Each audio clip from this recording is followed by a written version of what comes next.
Have you ever found an old recording, a cassette tape, maybe a dusty vinyl record? They have a certain weight to them, don't they? Not a physical weight, but a psychological one. Unlike our perfect digital files, tapes degrade, they stretch, warp, and slowly erase themselves. The sound they hold is temporary. That's a documented fact, which is why stories about recordings that last longer than they should are so unsettling. Our story begins in a university archive. Imagine the scene, rows of shelves, the smell of old paper, and dust, and one man working late into the evening. His job was simple: digitize old media, convert aging audio cassettes into digital files before time wiped them clean. Most of the tapes were what you'd expect: lectures from forgotten professors, old interviews, unlabeled recordings of ambient noise, nothing personal, nothing secret. But one tape was different. It was stored separately from the others. It had no catalog number, no official description, just a simple strip of white masking tape across the plastic case. On it, written in faded black ink, were 3 words: "Do not play." At first, he thought it was a joke, a prank left by a student years ago. Universities are full of forgotten instructions and outdated warnings. Still, he hesitated. Little thrill of the forbidden. But in the end, his professional curiosity won. He slotted the cassette into the player and pressed the play button. For a few seconds, there was only static, the familiar, comforting hiss of magnetic tape. Then a voice began to speak. It was calm, male, and slightly distorted by the age of the recording. "This recording is not meant for you," the archivist frowned. "Pranks happen. Someone could have easily staged this. A drama student, perhaps." He was about to dismiss it, but the voice continued. "If you're hearing this, it means you ignored the label." He stopped the tape.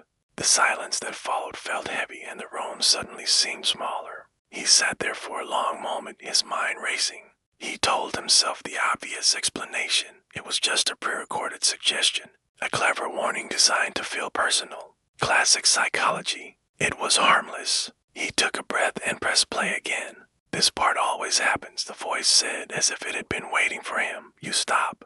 Then you convince yourself it's harmless." His pulse quickened. This was different. The voice wasn't just reading a script. It paused naturally, as if taking a breath between sentences. "This is where you are right now," it continued. "Alone. Late, thinking you're in control." He ejected the tape, his hand trembling slightly. That should have been the end of it. But the sound didn't stop. The voice continued, faint, muffled, coming directly from the cassette itself even after it was out of the player. He dropped it onto the desk with a clatter. Instantly, the room was silent again. His heart was pounding in his chest. He sat down, staring at the innocent-looking piece of plastic. He waited. No sound followed. He checked the cassette player. It was unplugged. He told no one. Who would believe him? That night, he had a nightmare. He dreamed he was back in the archive room, headphones clamped over his ears, unable to take them off. And the voice from the tape played endlessly, narrating his own thoughts just a split second before he had them. But dreams aren't evidence, are they? The next evening, he went back to work, trying to put it out of his mind. And there it was, the tape, back in its original place on the shelf. He absolutely knew he had taken it home with him. He picked it up. The handwriting on the label had changed. Now it read, "Do not listen again." He should have reported it. He should have logged it in the system and handed it over to a supervisor. But he didn't. Instead, he decided to digitize it. Maybe a digital copy would reveal the trick. The resulting file was almost an hour long. He put on his headphones and listened carefully. First half was similar to what he'd heard before: vague psychological cues, general statements, warnings that were framed as observations. But then, about halfway through, something changed. The voice began referencing details from his own life.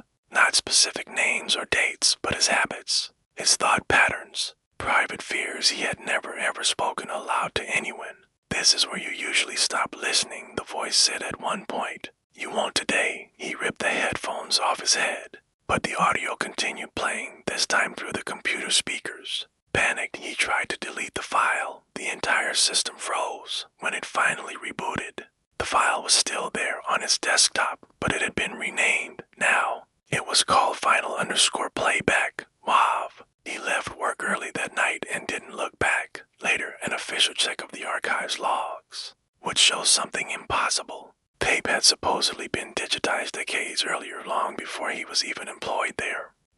records showed the file had been deleted and recreated multiple times over the years, always with slightly different metadata, of course. This can't be independently verified. Experts would suggest logical explanations, auditory, pareidolia, where the brain finds patterns in random noise, stress-induced interpretation, false memories reinforced by his own expectation of something strange. These are all valid possibilities, but the archivist never listened to it again. Before he left that job for good, he sealed the cassette inside a secure storage box and marked it for destruction. Official records show it was disposed of properly. Years passed, he moved on. One day, while cleaning out an old hard drive, he found a familiar file. Final_playback.wav. It must have copied itself over somehow. He stared at the icon for a long time, but he didn't open it. He deleted it, and this time it stayed gone. Some recordings don't just preserve sound, they preserve attention, and once you've listened closely enough, they no longer need to be played. Because the most disturbing recordings aren't the ones that are haunted, they're the ones that are aware. Thanks for listening. If you enjoyed this story, be sure to like and subscribe for more. Until next time.